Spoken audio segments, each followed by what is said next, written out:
history. The museum contains Kirkgate, a reconstructed Victorian street.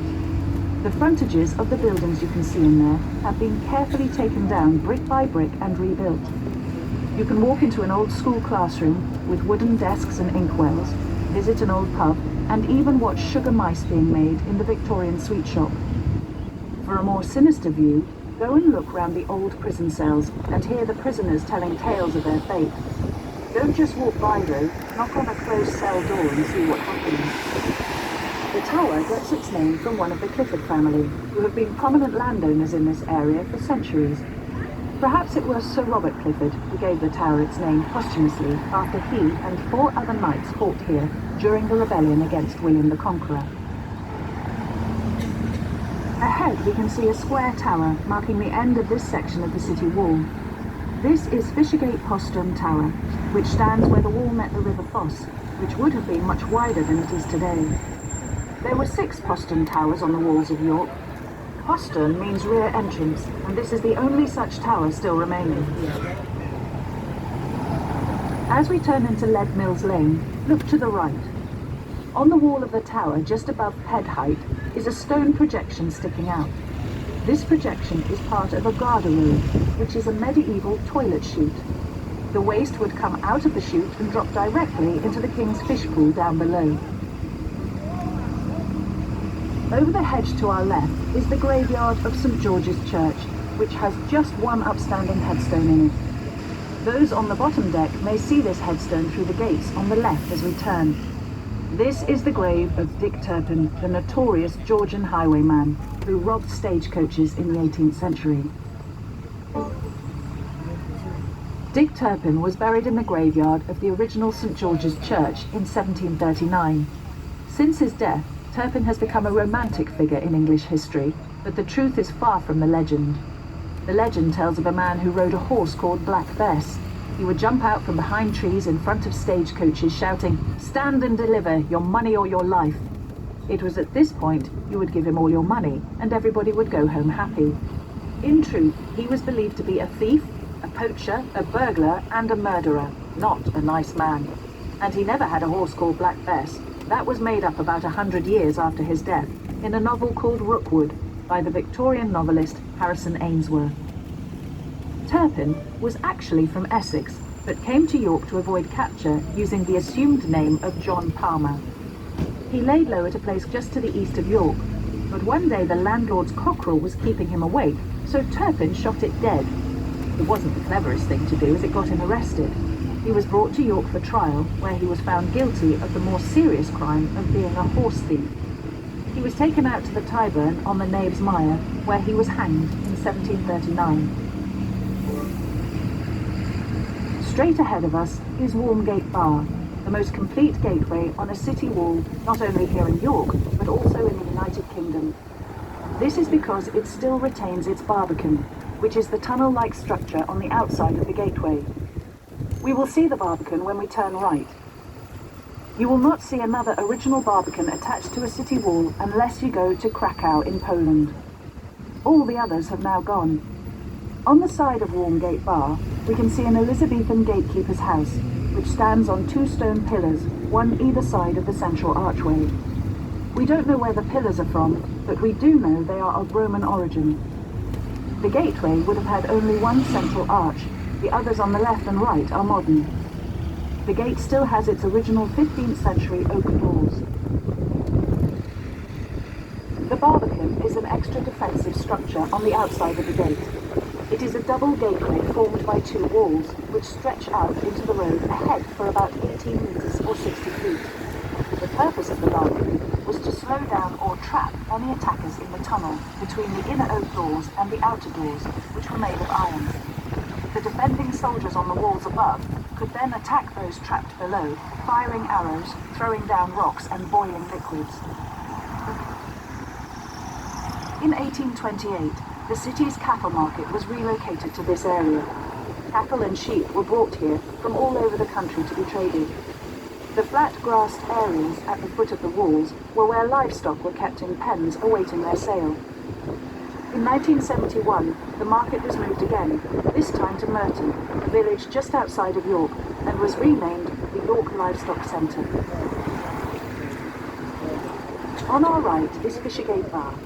This is the smallest of the 5 medieval gateways, first recorded in 1315. The red painted stone above the archway reveals the date of the current bar, which is 1487. 2 years after that date, the gateway was attacked and damaged in the Yorkshire Peasants' Revolt against Henry VII. The rebels burned the gates of the bar after murdering the Earl of Northumberland. The gateway was bricked up soon after and wasn't reopened until after a day's drinking, the English would come out of their pubs on this side of the street and the Scots would come out of their pub on the other side of the street. It would keep them apart.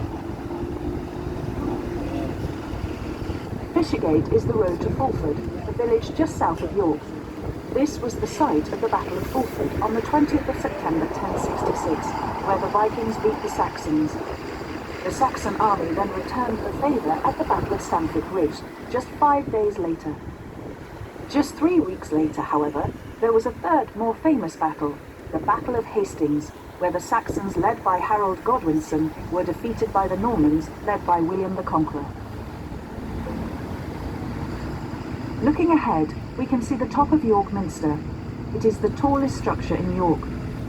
What we want you to see is the Minster, not a tower block. The present Minster has had 3 fires, in 1753, 1829 and 1984. It was because of the fire in 1829 that the Minster Police were formed, one of the oldest police forces in England. Ahead we can see the Travel Lodge, which is a modern building, but you can see how the architect has tried to get the building to fit in with old York. He's put a turret shape on it and covered the walls in magnesium limestone, the same stone the Minster and the city walls are made of. The idea is that eventually it will blend in with its older surroundings. Look to the left, and you can see in the distance a glass structure above the River Foss. This is York's flood barrier. A barrier is lowered from this structure to stop the River Ouse backing up the River Foss, and this stops the eastern side of the city from flooding, unless it fails, as it did in such spectacular fashion on Boxing Day 2015. On the left is St George's Field, a piece of land which stands between the 2 rivers. This used to be the site of the ducking stool, where you could be ducked for such misdemeanours as being a witch, brewing bad beer, or being a nagging wife. We move on to Skeldergate Bridge and cross the River Ouse, York's main river. Look to your right to see King's Bridge, the oldest of the bridges built in 1821, replacing various older bridges dating back to Viking times. In 1153, an earlier wooden Ouse bridge collapsed under the weight of a crowd who had come to see the Archbishop William Fitzherbert. William saw what had happened and knelt to pray. Nobody was killed, and it was proclaimed a miracle. William was made St. William of York in 1227. Look to your right, and you will see the city walls at Bale Hill, a grass mound with trees growing on it. Bale Hill was the site of William the Conqueror's second castle, dating to around 1068. Nothing remains of it, however, because it was only ever made of wood, and nobody wanted to pay for its upkeep. Eventually, it was found to be in such a sad state of repair, it was pulled down. On our left is an area known as Clementhorpe, named after the Norman church and nunnery of St Clement. Bishopthorpe Road ahead will take you to the village of Bishopthorpe, which is where you'll find Bishopthorpe Palace, home to the Archbishop of York. Also along Bishopthorpe Road, before the village of Bishopthorpe, you will find access to York Racecourse, on the area known as the Knavesmire. Bishopthorpe Road has been named in the Times as one of the top 30 of the coolest places to live in the country. In 2014, the Tour de France passed through this area on its way into York. A great street party was held here, and some of the local pubs even changed their names.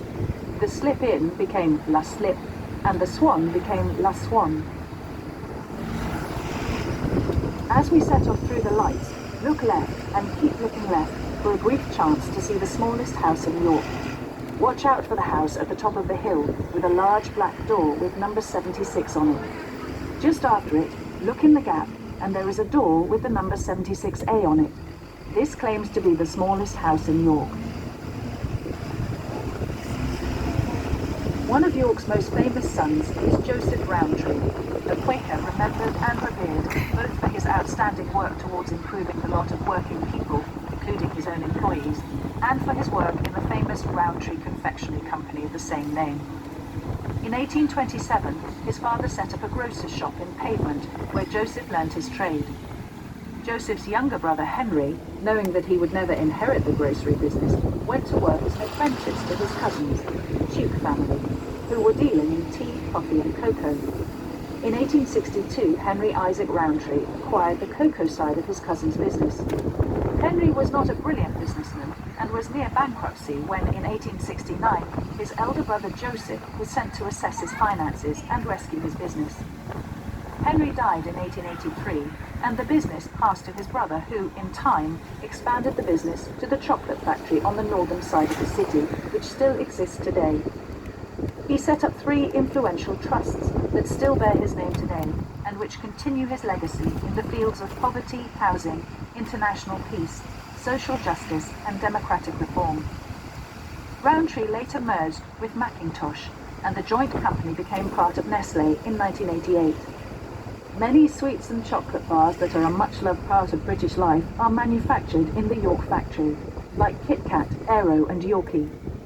In fact, the number of Kit Kats produced here in York in just 5 minutes would be enough to outstack the height of the Eiffel Tower.